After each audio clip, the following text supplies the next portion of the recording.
184 countries in the UN voted to end the U.S. embargo on Cuba. The White House opposed the vote, saying, quote, "Biden is not Obama in Cuba policy."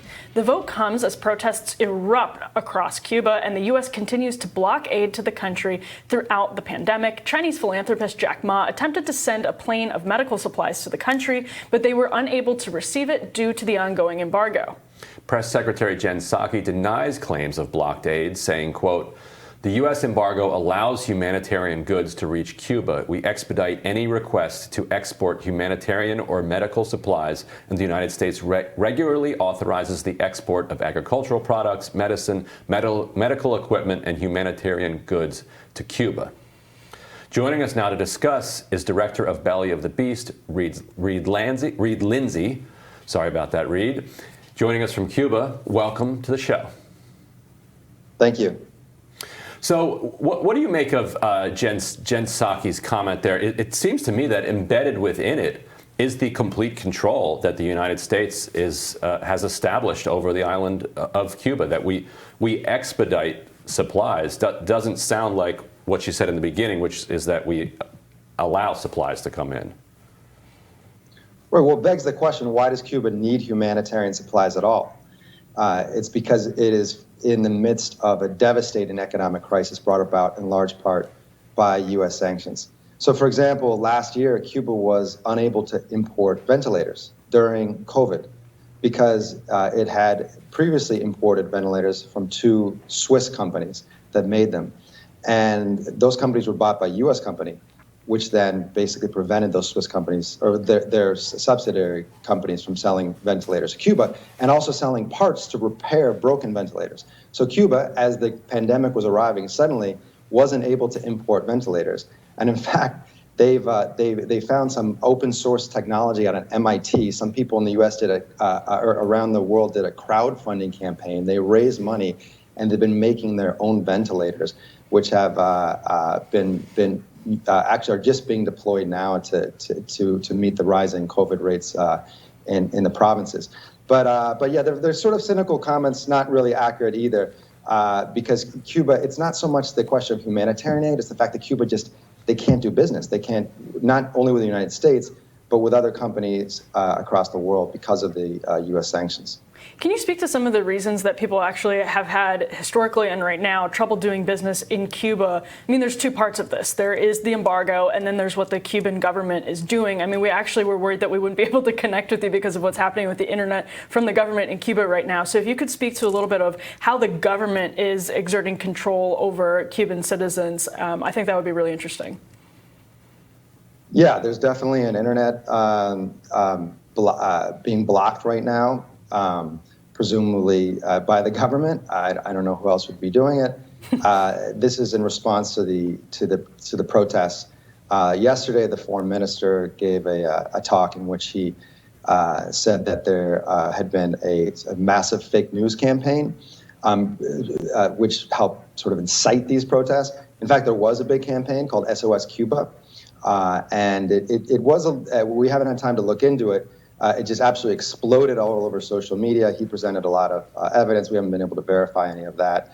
And I think that sort of in response to that, in response to the fact that social media was certainly fueling a lot of the protests, they've shut down internet, not just social media. It's been reported, it's been social media, but really there's no cell data, essentially. So we're talking Wi-Fi. I have Wi-Fi at my house.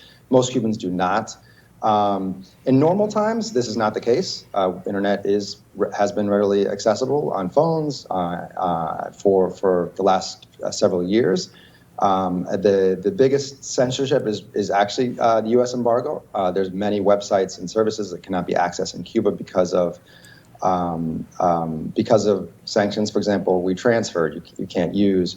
All sorts of other Skype did not work for a long time, also because of the embargo. Reed, what was the particular triggering event that first led people into the streets, and how widespread would you say the protests actually are from what you've seen, and how widespread are the counter protests that the government has been agitating and organizing? Sure. It's again, this SOS campaign, SOS Cuba hashtag campaign seemed to trigger it. It definitely coincided with it, but this is unprecedented. And as far as I happened to be at a friend's house for lunch in a neighborhood called Bregla, and suddenly there were protests happening a few blocks from there. And I showed up. There were 100 people there. I'd never seen anything like it in Cuba. I wondered myself, how did this start? 5 people go out? Did 10 people go out? Maybe it's not so much important. I feel like the relevant thing is that a lot of people joined and things got big, and that just doesn't happen in Cuba. There were hundreds of people protesting there. They were totally peaceful. The police did not intervene. In Havana, there were thousands, and there were a lot of clashes with police, and then a lot of pro-government demonstrators also came out. There were some clashes with them as well. The question now is, will this continue? There has not been since Sunday another major demonstration. There was a report yesterday from state media of someone who was killed on Monday. But we're without the internet really working and being very spotty. The communication is very unreliable. Yesterday, there was people from Miami saying that the province of Camagüey had been liberated and that they had taken prisoner someone from the Communist Party. And we verified that was, we checked it, looked into that, it wasn't true. A lot of fake news going around, a lot of misinformation, and we're sort of waiting to see what might come next. That was exactly where I was going to take this conversation, because Ryan's question and your answer raises such a key point. I mean, demonstrators have come out in support here in the U.S. The scene is from Tampa, Florida, where protesters were chanting, "Where is Biden?" So we have also sound from Marco Rubio, who has talked about Cuba and socialism. Governor DeSantis of Florida has said the same, has come out and basically said the same thing. This is a lot of what's coming from the right. Without getting too much into that, I guess my question would be, what is the American media getting wrong about what's happening in Cuba right now?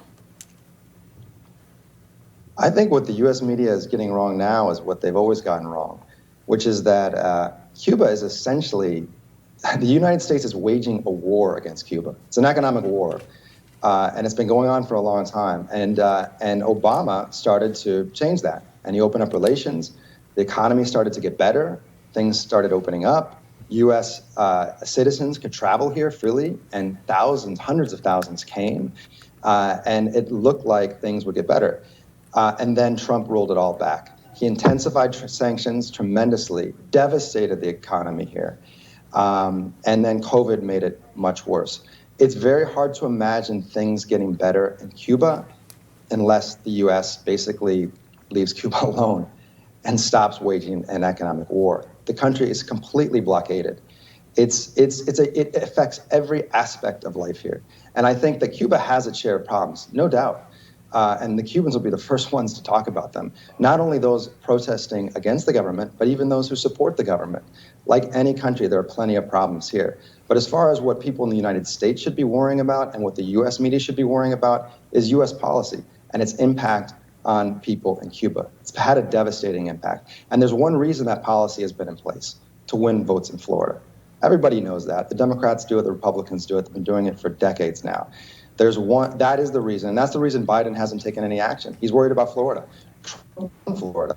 and Democrats lost 2 important congressional districts there in southern Florida. He's worried about those votes, and that's the reason the policy is there, because the policy is not good for U.S. interests or the interests of Americans. It's certainly not good for the Cuban people.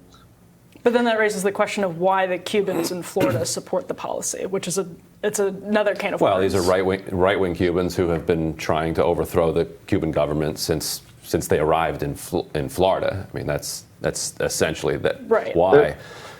Would you like to add to that point? The question was, yeah. What is the political economy, the relationship between the Miami Cubans and Cuba itself? Well, there's very close relations between Cubans living in the United States, and in particular Miami and in Cuba. As travel has opened up, people travel back and forth, families support each other. You know, if you wanted to send me money right now, because I've run out of money, you wouldn't be able to, because remittances have been blocked. And that doesn't affect me so much because I'm in a very privileged situation, but it's affected a lot of Cubans because a lot of Cubans here have survived because of sanctions, because of the devastated economy, on family members who have sent remittances. And Trump blocked that. Biden has promised, he made a campaign promise to lift that. But he has not done that until now. Now, this political situation in Miami, there's an enormous industry there fed by USAID. Millions of dollars are flow into Miami, and to basically for organizations there who are hardliners to carry out, quote, democracy promotion, which is essentially regime change efforts. And there are a lot of people in Miami in politics and around this issue who are essentially their livelihoods depend on this hardline policy. Things open up with Cuba, relations improve. Biden goes the path of Obama. They're out of a job. So that's one thing that's something that is never reported on. But there are significant economic interests in Miami that want to maintain this policy. On the island itself, do people think that regime change is a real risk, is a real possibility, or is the most likely outcome that the government makes some concessions to the protesters? It's not been the government's MO to make concessions. Generally, they sort of see themselves at in a wartime they have a state of siege mentality. That's a problem. And in talking with a lot of activists who don't receive money from the U.S. government and journalists and so on, they get caught up in this because the government won't dialogue with them because the government sees everybody as a threat. And partly it's because the U.S. government is at war with Cuba. The U.S. government is waging economic war and also doing these regime change efforts, funneling money here to opposition groups and so on, and meddling in its internal affairs. And as a result, it's hard to see that there will be dialogue. I think it would be positive, but the conditions don't. It's hard to see that happening. And on the other hand, a lot of there's so much frustration right now, so much anger because the economic situation has gotten so dire. A lot of Cubans just don't care anymore. They want change no matter what.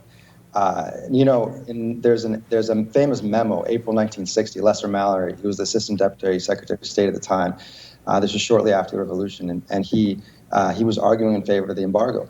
And he said, we need the embargo so as to block money and supplies from getting to Cuba, to cause hunger and desperation and the overthrow of the government. That is the reason the embargo was created more than 60 years ago. And in some ways, that seems to be playing out right now. Oh, yeah, I don't think there would be any dispute on the right about that. Reed, Lindsay, thank you so much for your time and your insights this morning. We hope you stay safe down there. Thank you. Reed Lindsay of Belly of the Beast. You can go follow him. But next on Rising, Washington Post White House economics reporter Jeff Stein is here, so stick with us for that.